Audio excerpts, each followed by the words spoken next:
Hey guys, what's going on? Just going to take a quick look here at Solana. Ticker for this is SOL, and I'm currently on a weekly time frame. I've been covering this coin a lot lately, but if you haven't seen any of my previous videos on it, I'll just kind of give you a brief overview of what's happening on the macro.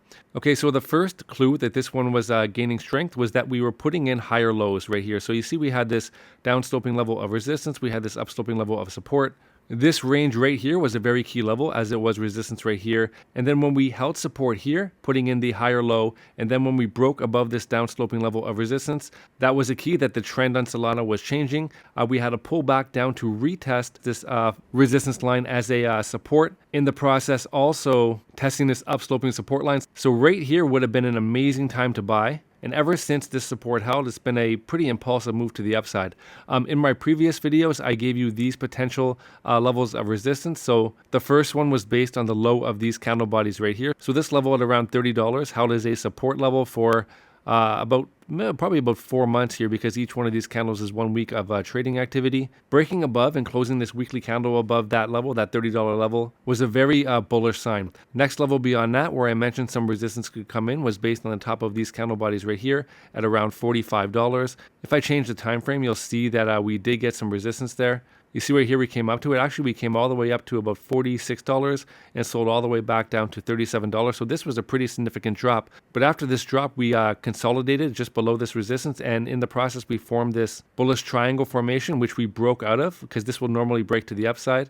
And then following this break, actually, we formed a head and shoulders. So this was the shoulder, this was the head, this was the right shoulder. We broke below that, and this was the neckline, right? So the neckline for quite a while served as a level of resistance, right? So here it was support. You break below it, support flips to resistance. So that's exactly what happened. We got rejected from it here, came all the way back down, retested these lows, came back up, fought with this broken neckline support, which was a resistance now for quite a while. And only recently have we broken above it. However, right now, this line is still in play. This trend line is still in play. So definitely, if you want to trade Solana, I recommend drawing this on your chart. And we have broken below it, came back up, and now it is serving as resistance again. Now, for transparency, I am in a short position right now. And the reason why I entered a short, now, of course, we have the break of the trend line, which is a bearish sign. However, I was in a short since up here. And the reason being is because, actually, I'll take this out to the weekly time frame once again. This is the top of the resistance range, right? So around $77, which is just about where we came.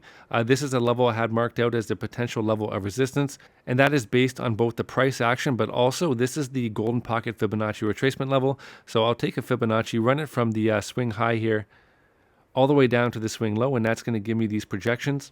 And right here, this range from $77 down to about $69, this is the golden pocket, the range between the 618 retracement and the 65. So yeah, to me, this was a pretty obvious level of resistance.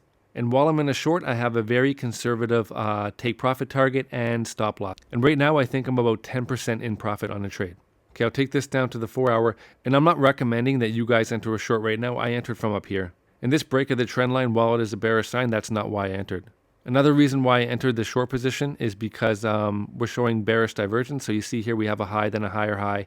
We're at resistance. And if you look at the oscillator, we have a high, then a lower high. So a little bit of a bearish divergence here on the daily time frame. See what I mean? However, I should mention that I am still bullish on Solana. So if I take this back out, I think ultimately in the near to midterm, we work our way back up to this target range right here. And that is the 786, so about $125, so $124.19 up to $138. I think this is kind of like a magnet. However, right now I'm just trying to scalp this quick pullback with a very tight stop loss. So if the trade doesn't play out in my favor, I'm not too worried about it. My take profit on the trade is around here at $70. Now it is Sunday, so this evening at around 8 p.m. Eastern time is when the weekly candle closes. So pay attention to that, because this week was a breakout week for many of the altcoins. And as long as we don't get a huge sell-off before that candle closes, the candle prints on the chart is going to be very bullish. So it doesn't really apply to Solana, but for example, I'll just take a quick look here at Algorand. You see Algorand this week broke out of this horizontal level of potential resistance at around 16 cents. So as long as the candle body here closes above this level, that's going to be a sign for further upside in the following weeks to come up to this target here. Now, what we do not want to see today is a huge sell-off before the candle closes, and then a candle body closing below this resistance line, and this just ending up being a big wick. So very important day and candle close later this evening. So I'll flip this back to Solana. And yeah, again, just because I'm trying to scalp a quick short here does not mean that I'm not bullish on Solana. As I mentioned, I think the near to midterm target is around this cluster right here, the 786, and the top of these candle bodies right here. So definitely, if you want to trade Solana, I'd mark this on your chart. But yeah, it looks good overall. Okay, I think that about wraps it up. A couple things. First, if you're not subscribed and you want to get notified when I release new videos, click subscribe, click the bell, click on all. The market's starting to heat up now, so I'm going to spend more time looking at the charts. And there could be a time where maybe I see a breakout about to happen and I get the video out, but because you're not subscribed and you don't have your notifications on, you miss it, right? So you definitely want to see those things because maybe I'll point something out to you that you weren't looking at, and you can perhaps capitalize off of it. Also, if you want a place to trade Solana and pretty much any of the other coins I talk about on this channel, I put the link to 3 different exchanges in both the pinned comment and the description. All 3 of them are offering you guys sign-up bonuses through those links. 2 of them are going to require a KYC process, so you're going to have to submit your personal documents if you want to use the exchange. However, the one linked at the top called BingX, currently they do not require any KYC, so you can trade on there, you can deposit, you can withdraw without sending them any copies of your ID. So I know that's important to a lot of people in crypto. All right, that's it for now. Just a quick update. Take care. Have a good day. Bye.